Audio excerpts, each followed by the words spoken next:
Hürmetli vatandaşlık siyerlerimiz devamlaştırımız. Bugün Çiğsağ 2019 yıl 5. ayının 16. günü haftiga Perşembe. Ben ötkende sizlerge bu da tayyorlap kelimen dep va'da bergan ikki parcha maqola bor edi. Ikki parcha yoki ikki mazmunga munosabatli. Şunun birisini hozir tayyorlab keldim. Nima deganda buning mazmuni So'li kelishimining detal tafsilotlarini e'lon qilishga Jungoning qarshi turganligi suhbat buzilishining sababidir. Mavzuli xabar 5. ayning 14. kuni Fransiya xalqaro radio Xitoy til programmasi e'lon qilindi. Xabar bunday boshlandi. Bu yerda Xitoy qarshi turgan zodi nima sabab bor? Nima uchun? Amerika uning detallarini, so'hbatlarning detallarini, tafsilotini xalqqa oshkorlaymiz desa, Xitoy nima uchun qarshi turdi? Shuning uchun so'hbati buzildimi? degan narsa o'tganlik ishimiz so'zlagan to'q. Mana bu gap uning tafsilotini anglaysizlar vatandoshlar. So'li kelishimining detal tafsilotlarini e'lon qilishga Jungoning qarshi turganligi suhbat buzilishining sababidir. Mavzuli xabar 5. ayning 14. kuni Fransiya xalqaro radio stansiyasi Xitoy til programmasi e'lon qilindi.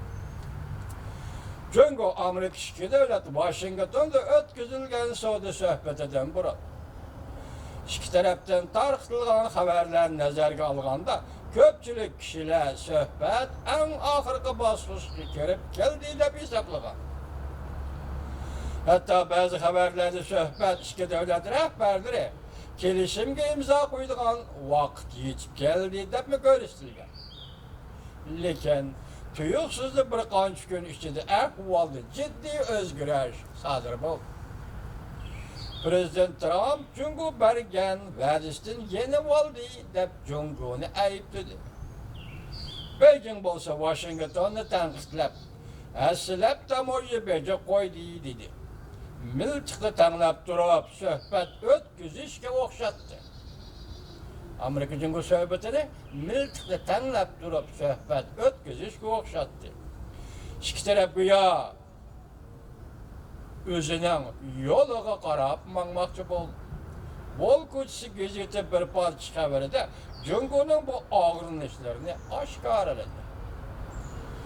Sabablarni bir bunday. Xabarda bunday ko'rsatildi. Amerika Qo'shma Shtatlari Moliya ministri Munichin umidvorlik bilan mo'ljarlab Amerika Qo'shma Shtatlarining prezidenti Trump bilan qattiq qo'l arbob Amerika suhbat vakillar umigining boshlig'i Leitizerning noroziligini keltirib qo'ydi. Munichin burunli muxbirlarga bunda ko'rsatgan edi. Biz hozir prezident Trump bilan rais Xi Jinpingning qayerda imzo qo'yishi ustida izlanyapmiz degan edi. Biz hozir prezident Trump bilan rais Xi Jinpingning qayerda imzo qo'yish ustida izlanyapmiz degan. Va uran balki Washington bo'lishi mumkin deb ko'rsatgan. Lekin Oqsaroy va Saudiya vakili ishxonasi qattiq qo'l amaldorlar bunda hisoblagan. İmzo qo'ygan qalamning siyosiy qo'rimay turib, ortiqcha umid bor bo'lishga bo'lmaydi.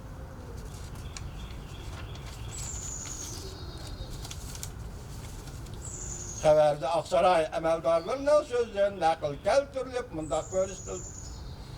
Amerika Jungo taraf bu qatimqi suhbatning orifisida ba'zi halqalarda Rom bergan va'dasidan pushaymon qilishga boshladi, ya'ni yenib oldi ba'zi halqalarda.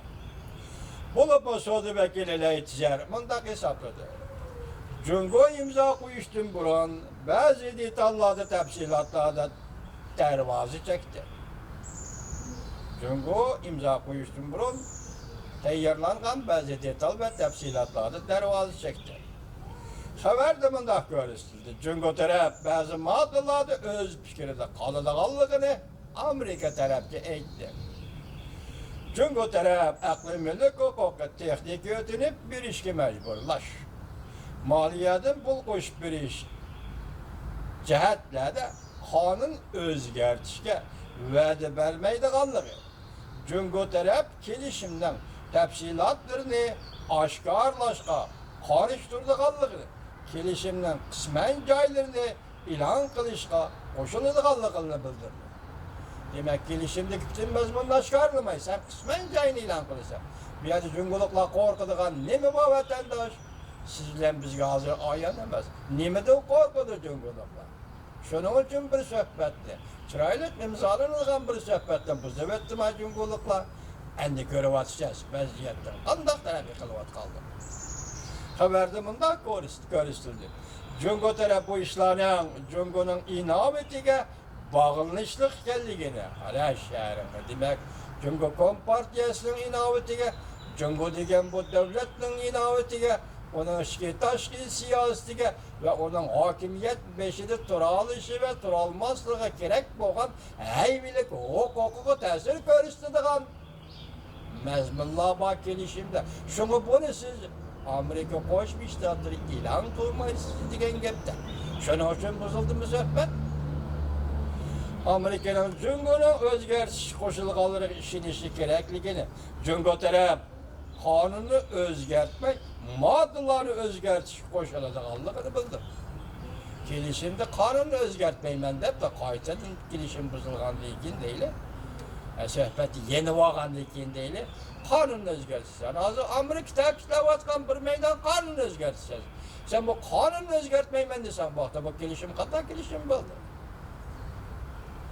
Bundan başka Jungo taraf kelishimga imzo qo'ygandimi? Amerika tarafdan tamojna bedini amaldan qoldirmaydiganligi ishon. Demak, kelishim tuzildi, imzo qo'yimiz, ehtimollikni kayniga qo'yib dediki, Amerika biz sana qo'ygan jazolash xarakterda qo'ygan tamojna bedini hozircha bekor qilmaymiz. Demak, Jungoning keltirayotgan sabablari bu yerda. Bosh dedi-ku, nima dedi? Miltiqni tanlab turib suhbat o'tkazish. Bu junguliqlar shunday ta'riflaydi ekan. Prezident Trump zo'r bir turkum zavodlar, shirkatlar Jungodan ayrıldı deydi mavzuli xabar. Kichikgina bir jumla xabar. 5-oyning 14-kuni Fransiya xalqaro radio stansiyasi, yuqori radio stansiyasi e'lon qildi. Prezident Trump Twitter'da fikr qoldirib, bunday ko'rsatdi. Nurg'un shirkatlar Jungodan ayrıldı. Başka devletlerge berip zavod qurdi. Bundaq bo'lganda eğer tamojna bedinin ta'siridan qutulib qoldi. Amerika Jungo suhbatida Amerika ustun o'rinda turibdi. Beijing Washington bilan kelishim imzolashni umid qiladi. Prezident Trumpning so'zlari Beijing Washington bilan kelishim imzolashni umid qiladi. Amerika suhbati ustun o'rinda turibdi. Zavodlar, şirketler Jungo'dan çekildi. Başka devletlerge çıkıp zavod kurdu, şirket kurdu. Amerika qaytib keldi. Nima deymiz endi Jungo'da kapandı? Alash shahrida talashgan shahrim qoldi deganlik bu. Ala Jungo'da biz chiketdik, şirketler chiketdik, zavodlar chiketdik. Ala Jungo'da talashgan shahrim qoldi. Alash shahrida.